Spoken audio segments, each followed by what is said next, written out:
¿sí? Bien, vamos a empezar a hablar acerca de la materia de maquinaria y equipo de construcción. En primer lugar, quiero hacerles una introducción de los alcances y de lo que vamos a realizar a lo largo del curso. Cuando estamos hablando de maquinaria y equipo, hay dos tipos de maquinaria y equipo. La que es el equipo pesado y la maquinaria y la herramienta pequeña y común. Cuando estamos hablando de la maquinaria o la herramienta o el equipo que es común, estamos hablando de mezcladora, ¿qué otras cosas más? Hay herramientas comunes. Uno, mezcladora, vibradora de hormigón. ¿Qué otra herramienta más conocen, jóvenes? Participen. Compactadora. Bien, el saltarín, ¿no? ¿Han visto? Muchos lo llaman el walker, ¿sí? El saltarín. ¿Qué otra cosa más han visto? Hablando de herramientas menores. Rotomartillos. Sí, son martillos neumáticos y cosas parecidas, ¿no? Sí, podemos encontrar varios ejemplos de herramientas pequeñas. Entonces, nuestra materia no involucra el uso o el cálculo de estas cosas. De todo lo que es mezcladora para abajo, no nos metemos. Pero sí, nuestra materia involucra lo que es el equipo pesado. A ver, ¿qué tipo de equipo pesado conocen? A ver, algunos nombres de algunos equipos pesados. Excavadora. Excavadora. El Misery. Compactadoras. ¿Cómo dices, Lati?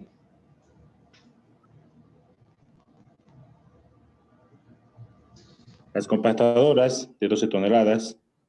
Sí. Está pata de cabra igual, las mismas compactadoras, compactadoras de rodillo, retroexcavadoras, excavadoras, tornamesas.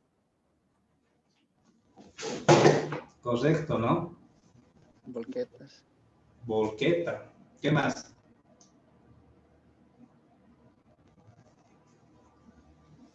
Motoniveladora. La motoniveladora, ¿no? Entonces, quizás ustedes tengan su tractor favorito, ¿ya? Yo tengo, sí, mis tractores favoritos, ¿no? Hay también otros tractores como el tractor oruga, ¿han visto? La pala cargadora. Hay también lo que es el camión aguatero, ¿sí? Y la mototraila. Y podríamos seguir mencionando una gran variedad de otros equipos que se utilizan para la construcción. A eso le llamamos nosotros equipo pesado. Entonces, generalmente este tipo de equipo se utiliza cuando tenemos grandes volúmenes. Estamos hablando de grandes volúmenes, nos referimos a grandes cantidades que tienen que ver con el traslado de tierra, tienen que ver con la preparación de hormigón, tienen que ver con el traslado de roca o cualquier otro tipo de cosa. Generalmente se utiliza maquinaria, ¿sí? Entonces, cada una de estas maquinaria o equipo pesado tiene un campo de acción, un campo de trabajo. Por ejemplo, ¿dónde utilizaríamos lo que es un rodillo compactador? ¿Dónde utilizaríamos un rodillo compactador? Terraplenes, carreteras. Bien. ¿Y dónde se utilizaría un tractor?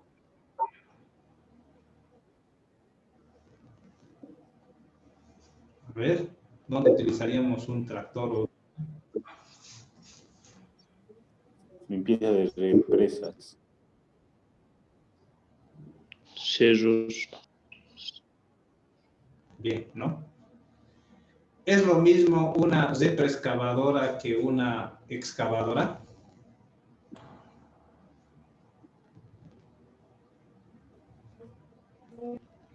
No, no son lo mismo, Finge, porque la oruga es para más profundos o más, para más grandes dimensiones, se podría decir, ¿no? Trabajos más fuertes, porque la retroexcavadora es la más conocida como gallinita, que lo dice Inge, y eso es para trabajos más livianos, que serían no tan profundos, ¿no? Así, algo corto, así, claro.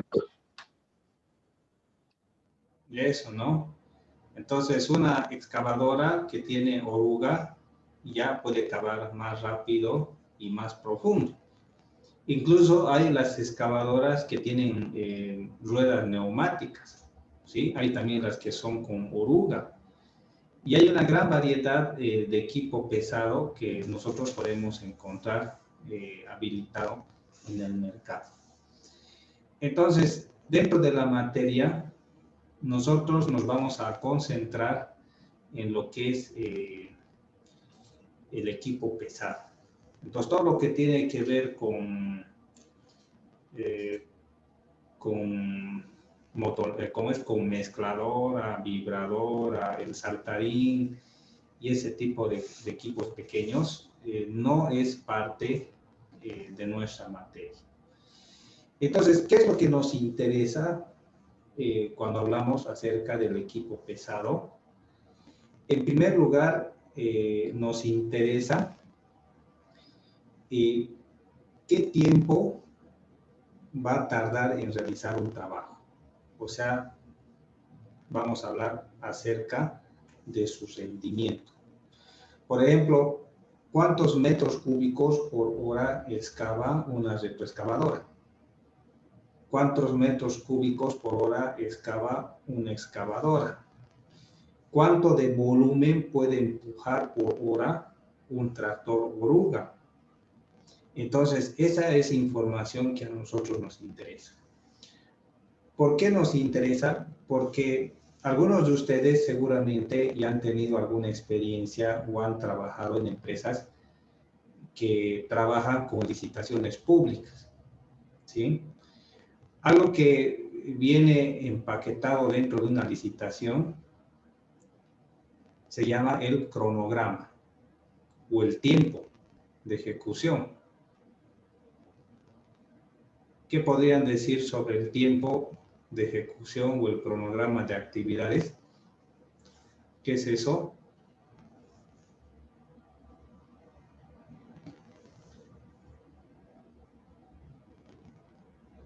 Los días calendario, ¿qué significa eso?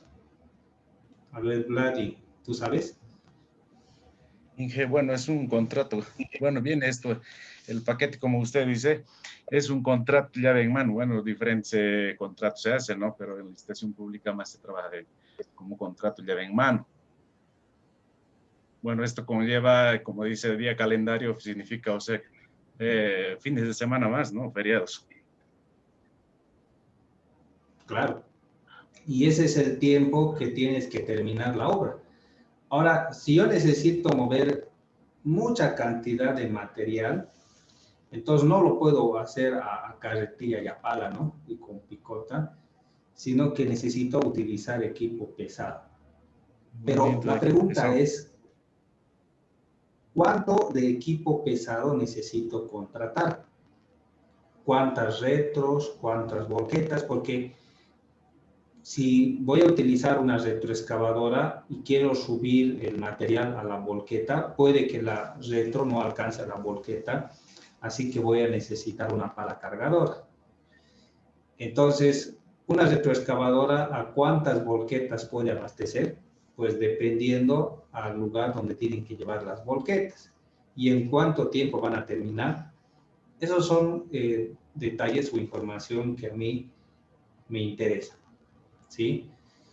Entonces me interesa saber toda esa información. Y no es simplemente decir voy a meter 4 retros y 12 volquetas. porque cada retroexcavadora y cada volqueta tiene su costo de operación. Y ustedes saben que cuando agarro una licitación pública, me dan un precio referencial. Y yo incluso el contratista pone su precio. Entonces no vaya a resultar que el alquiler de maquinaria sobrepase el costo del proyecto.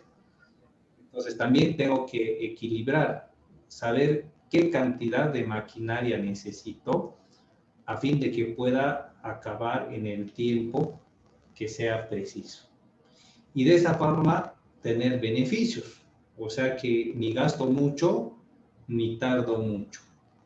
Entonces, por eso es necesario tener lo que es la maquinaria y equipo bastante definida. ¿De acuerdo? Entonces, el alcance de la materia significa aprender a calcular la productividad de un tractor. ¿Cuánto puede trabajar? ¿Cuántos metros cúbicos de material por hora? ¿Sí? Sea volqueta, sea pala cargadora, retroexcavadora, camión aguatero, tractor oruga, excavadora, mototraila, motoniveladora o cualquier otro tipo de tractor que ustedes se puedan imaginar. Y otra parte de la materia que va a abarcar el segundo parcial es calcular el costo. Una cosa es el costo de alquiler. Por ejemplo, ¿cuánto cuesta el alquiler de una gallina? Inge, ¿Cuánto es el alquiler de una gallina? abarca, depende del terreno, ¿no? Que en 150 cuanto, bolivianos la qué hora. tanto hay que trabajarlo, entonces según las horas que vas a requerir, Inge, pero mínimo hasta 180, 200, entre esos rango abarcan. La hora de la gallina, ¿no ve?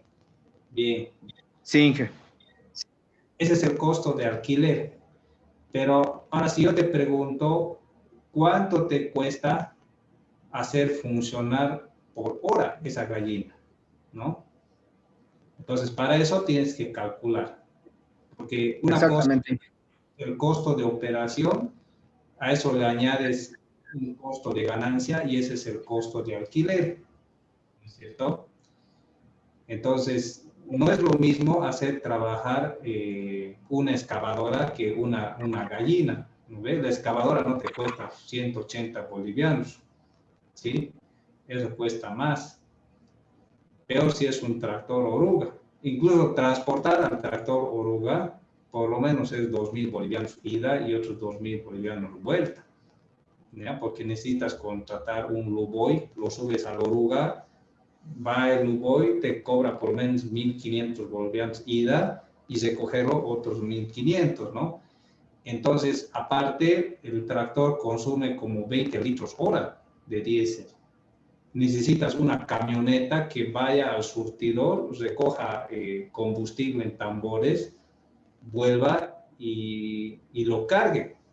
Y no solamente necesitas un operador, sino que también el operador tiene que tener su ayudante. Porque si él va a querer cargar de turril al tractor, necesitas alguien que le agarre la manguera, el embudo o cualquier cosa, necesita ayudante. Incluso estas máquinas, antes de trabajar y después de trabajar, necesitan un mantenimiento preventivo. ¿Han visto alguna vez que las máquinas se engrasan? ¿Han visto esos graseros que utilizan para engrasar las máquinas? Sí, Sí, Inge. Entonces, todo eso tiene un costo. Los lubricantes es costo de todos los filtros, lubricantes. Aceite hidráulico. Hay dos tipos de aceite hidráulico que tienen en sus tractores, ¿no? Entonces, todo eso, si bien no cambias todos los días el aceite hidráulico o el aceite de motor y demás cosas, pero implica un costo de operación.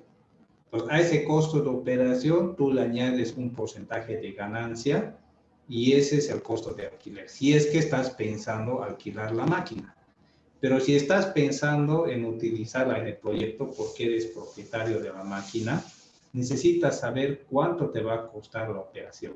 lo que incluye un mantenimiento a largo plazo y también a corto plazo. Entonces, para sacar el costo de operación de una máquina, hay muchas cosas que tenemos que tomar en cuenta. ¿Y para qué nos sirve eso? Para poder calcular y saber cuánto nos puede costar el movimiento de equipo y cuánto va a demorar en que este equipo realice cierta tarea. Entonces, cuando hagamos el proyecto, ustedes van a sacar un cronograma de actividades, ¿sí? De en qué momento empieza a trabajar un equipo y cuánto tiempo trabaja. Y después muestra el costo de operación total que va a tener todo el movimiento de equipo que se va a realizar. Entonces, en eso va a consistir el proyecto. Y como decía su compañero, el alquiler de la gallina mucho depende cómo es el terreno y qué tan lejos es la obra, ¿sí? Entonces, mucho depende de eso. Si es muy malo el terreno, es pedregoso, o tiene roca y demás, entonces eso cuesta más, no cuesta 180, puede costar hasta 200, 250, ¿no? Porque la máquina se arruina también, ¿sí?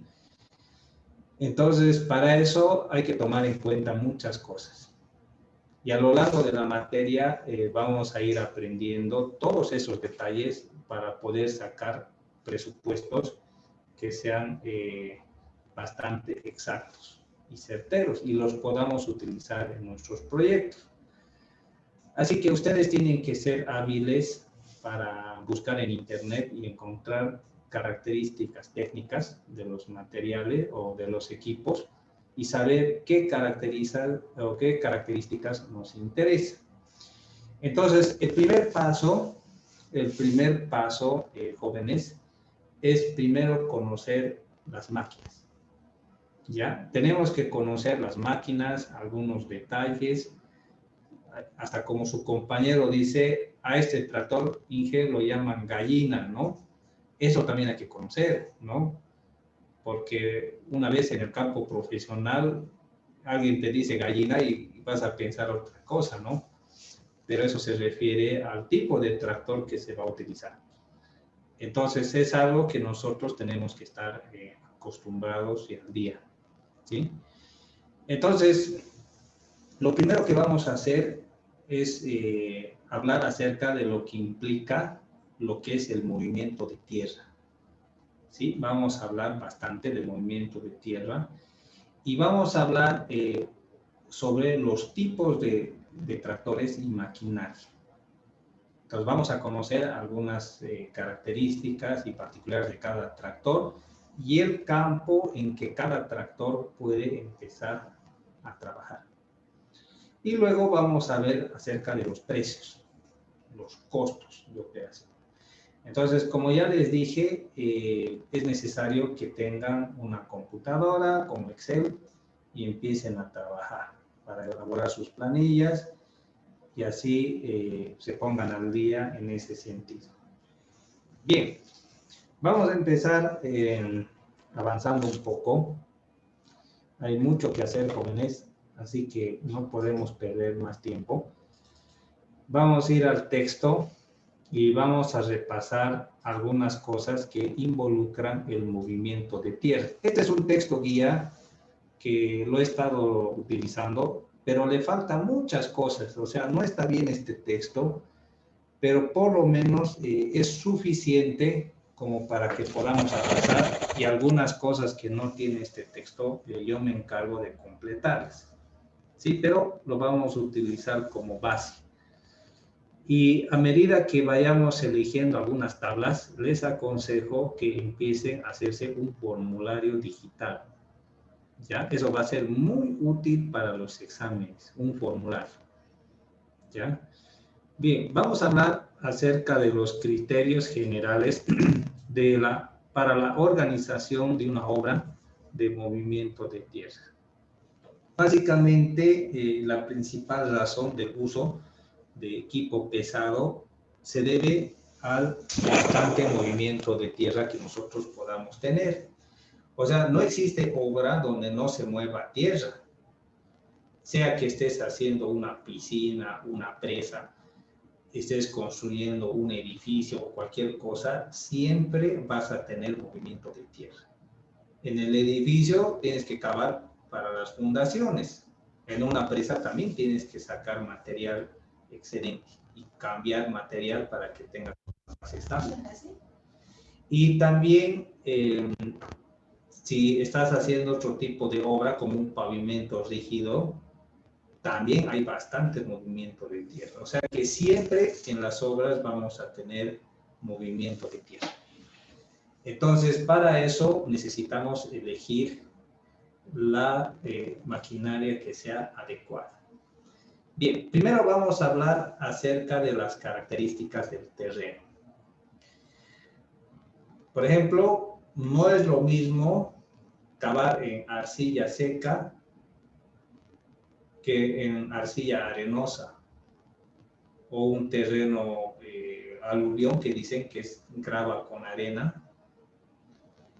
Y no es lo mismo cavar en material compactado que material suelto. O sea que los suelos van variando constantemente. ¿Cómo me doy cuenta que un suelo es arcilloso? A ver, ¿qué tengo que hacer para darme cuenta que un suelo es arcilloso?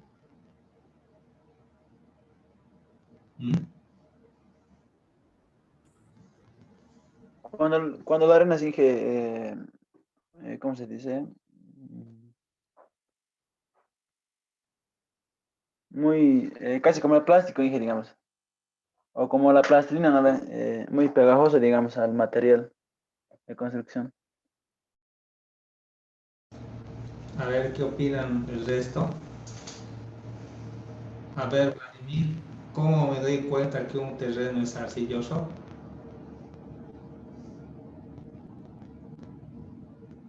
Por la cohesión que presenta el suelo, Inge.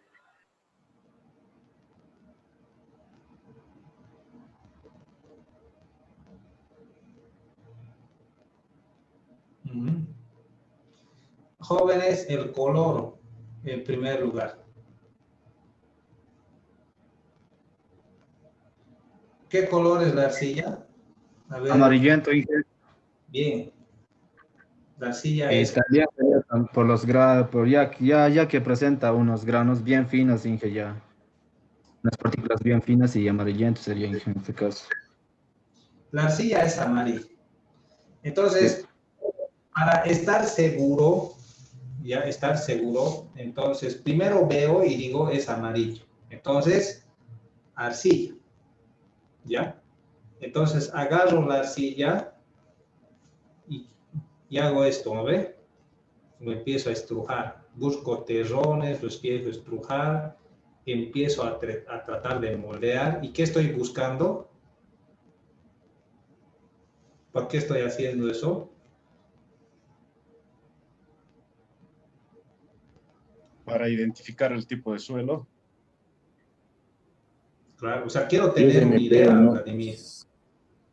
¿Es plástico o no es plástico, Inge? Claro.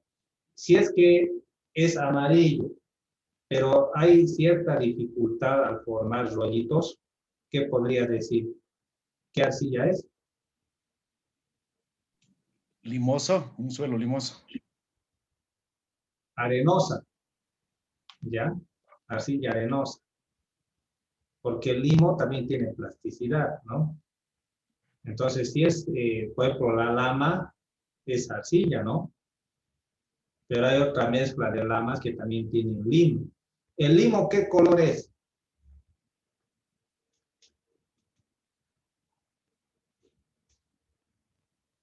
Daniel Agar, ¿qué color es el limo?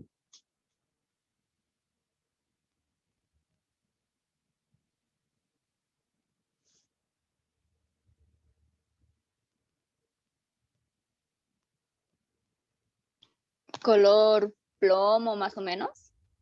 Más o menos, por ahí, color ceniza, plomo. Sí, muy bien, Daniel. Entonces, cuando está excavando la gallina y está empezando a sacar, Yo creo que por lo menos cualquiera de ustedes ha visto y se ha parado a mirar cómo saca tierra el balde de la gallina, ¿no? De la retroexcavadora. Y si uno es curioso y empieza a mirar lo que está cavando, eh, rápidamente se puede dar cuenta eh, que el suelo tiene ciertos estratos litográficos, ¿no ve? Entonces está de un color quizás al principio, de ahí cambia de color y así, ¿no?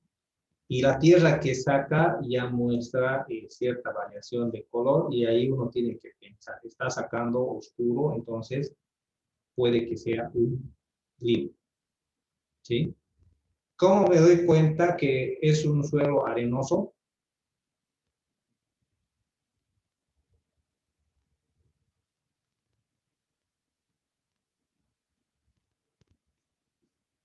O gravoso también, cualquiera de los dos.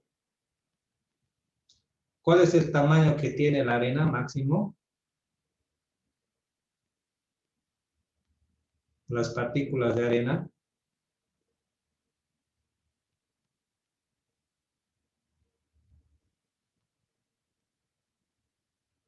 A ver, Rosa, saber cuál es el tamaño máximo de la arena según el sistema unificado.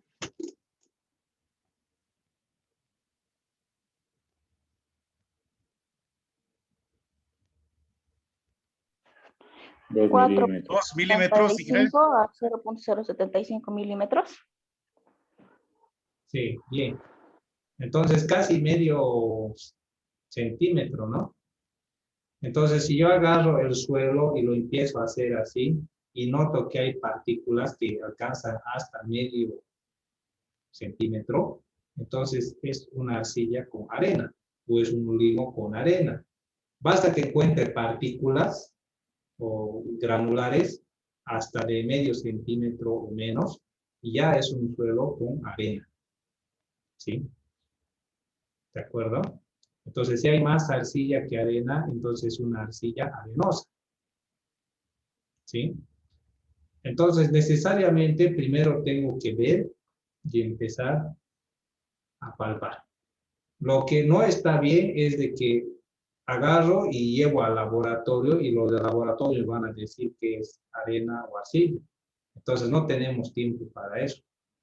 Entonces, rápidamente nosotros tenemos que identificar primero visualmente, luego tocar, incluso se puede oler, porque si uno ya tiene bastante experiencia en la identificación de los suelos presentan ciertos olores con la humedad, ¿sí?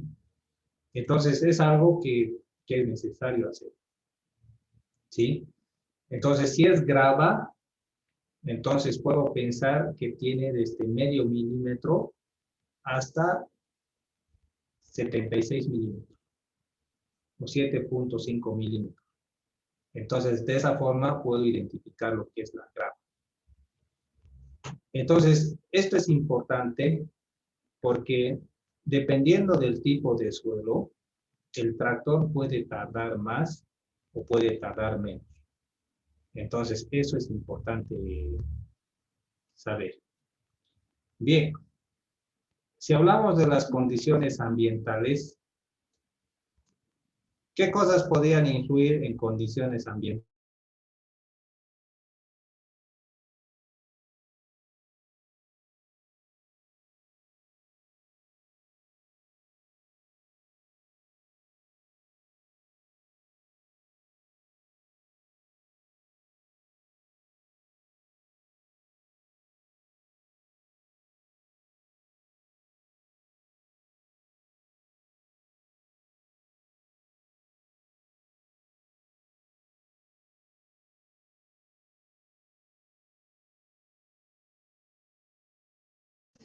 ¿Qué condiciones ambientales pueden afectar?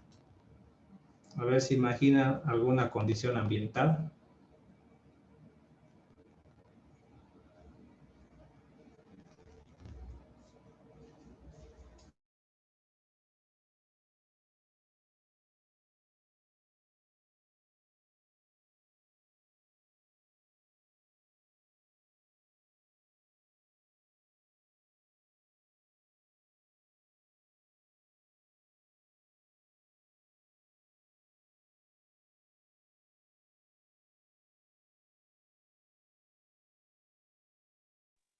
Puede ser el ruido, Inge.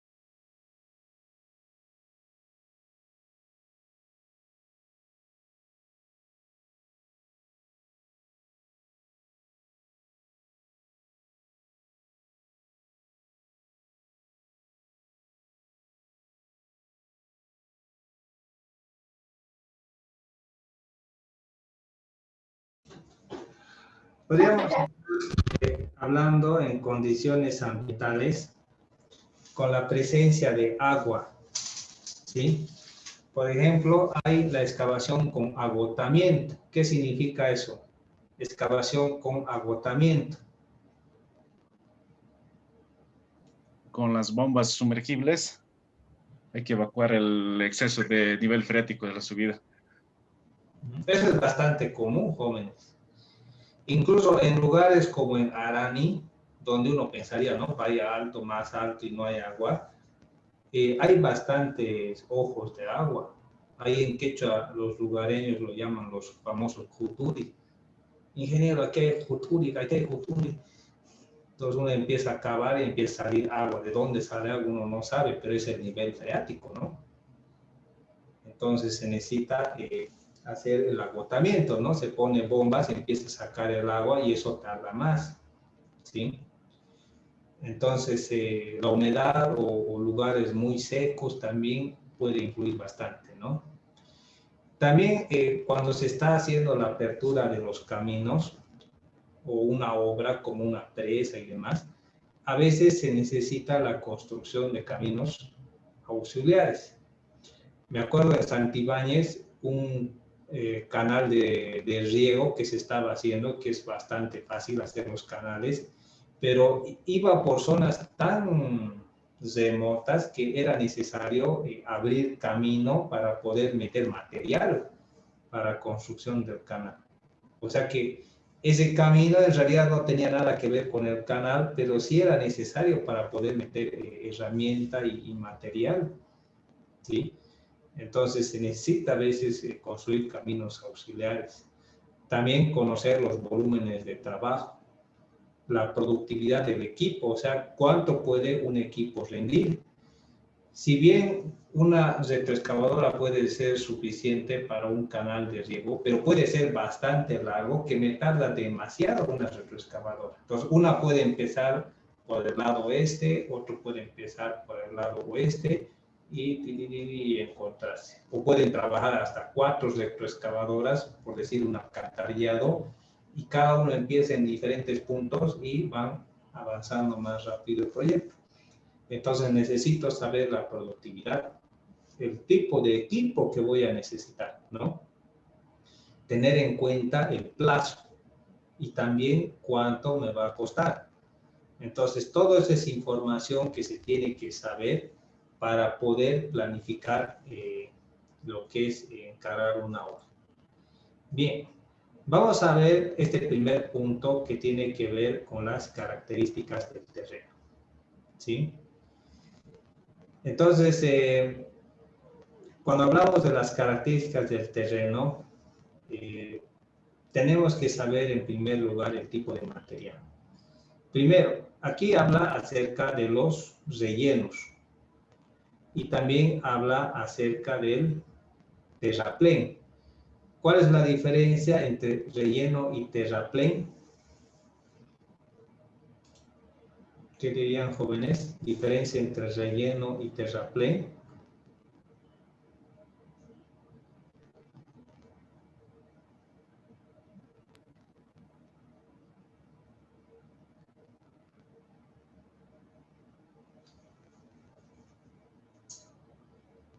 A ver, Luis Fernando, diferencia entre terreno y terraplén, entre relleno y terraplén.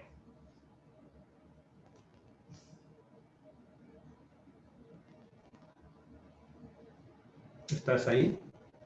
El material, la profundidad. ¿No? Elvis.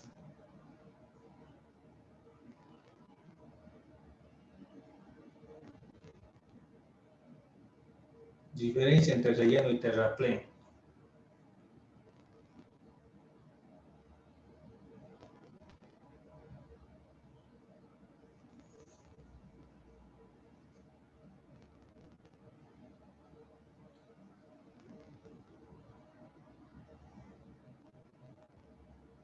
José Carlos.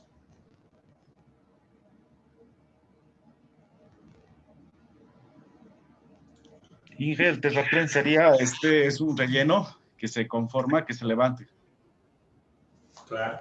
Cuando es muy hueco, le pones relleno, ¿ya? ¿Para qué? Iguale.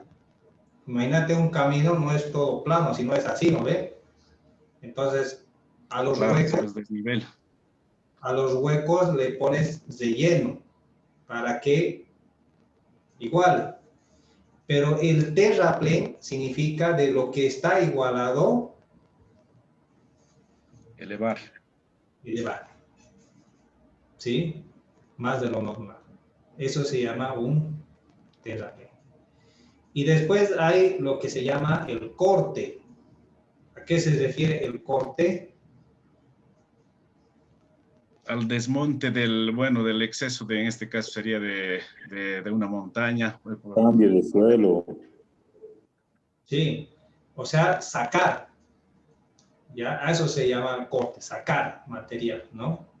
Hay que cortar, entonces significa que hay que sacar. Hay que rellenar, perfecto. Hay que hacer terraplén, allá. Entonces, otra cosa es relleno, simplemente es hacer un mejoramiento, el relleno, y el terraplén ya significa elevar o hacer otra cosa. El terraplén puede significar también hacer un corte del material que está ahí, que no sirve, botarlo eso, y traer material y empezar a hacer un terraplén, una conformación. Ahora, ¿de dónde traemos este material? Generalmente, ¿de dónde se trae el material para conformar un terraplén?